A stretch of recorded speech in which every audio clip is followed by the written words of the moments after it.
Periodisation personal ട്രെയിനിങ്ങിന് ആവശ്യമാണോ എന്ന് ചോദിച്ചു കഴിഞ്ഞാൽ അത് ട്രെയിനേഴ്സിനെ കൊണ്ട് യൂസബിളാണ്. നല്ല ട്രെയിനേഴ്സ് യൂസ് ചെയ്യുന്നുണ്ട്.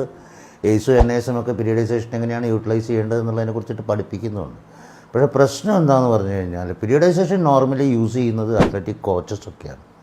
പീക്ക് പെർഫോമൻസ് ഓറിയൻറ്റഡ് ആയിട്ട് ഒരാളെ നമ്മൾ വർക്കൗട്ട് ചെയ്യിക്കുന്ന സമയത്ത് അവർക്ക് പ്ലേ ടു ഇഞ്ചുറി ഒന്നും ഇല്ലാതിരിക്കാനായിട്ട് കറക്റ്റ് ട്രെയിനിങ് വോളിയം, ഇപ്പോൾ ഒരു 1 ഇയർ ട്രെയിനിങ് ആണെങ്കിൽ നമ്മൾ അതിനൊരു വലിയ മാക്രോ സൈക്കിളായിട്ട് എടുത്ത് പിന്നെ ഒരു 4 to 12 വീക്സ് മെസോ ആക്കി എടുത്ത് 1 വീക്ക് മൈക്രോ ഒക്കെ എടുത്ത് പ്രോഗ്രസീവ്ലി വളരെ ക്ലിയർ ആയിട്ട് എങ്ങനെയാണ് വേരിയബിൾസ് മാറ്റുക, ഇൻറ്റൻസിറ്റി, ഫ്രീക്വൻസി, വോളിയം ഒക്കെ മാറ്റുന്നത് എന്നൊക്കെ ചിന്തിച്ച് ചെയ്യുന്ന പരിപാടിയാണ് പീരിയഡൈസേഷൻ എന്ന് പറയുന്നത്. അത് അൺഡ്യൂലേറ്റിംഗും ഉണ്ട്, ലീനിയറും ഉണ്ട്.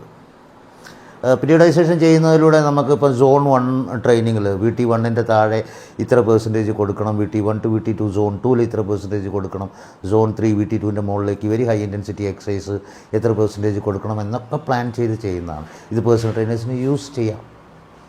പക്ഷേ പ്രശ്നം എന്താണെന്ന് പറഞ്ഞാൽ പേഴ്സണൽ ട്രെയിനേഴ്സിൻ്റെ അടുത്ത് നമ്മുടെ അടുത്ത് വരുന്ന ക്ലയൻസ് നോർമലി 95% ആളുകൾ, ഈവൻ 99% ആളുകളും പീക്ക് പെർഫോമൻസ് ഓറിയൻറ്റഡ് ആയിട്ടൊന്നുമല്ല വരുന്നത്. പിന്നെ വന്നു കഴിഞ്ഞിട്ട് 6 മാസം കഴിഞ്ഞ് മെയിൻ്റനൻസ് സ്റ്റേജിൽ ഒരു ക്ലയൻറ്റ് വർക്കൗട്ട് ചെയ്ത് കൺസിസ്റ്റൻ്റ് ഡെവലപ്പായി കഴിഞ്ഞാൽ നമുക്ക് യൂസ് ചെയ്യാൻ വേണ്ടി പറ്റും.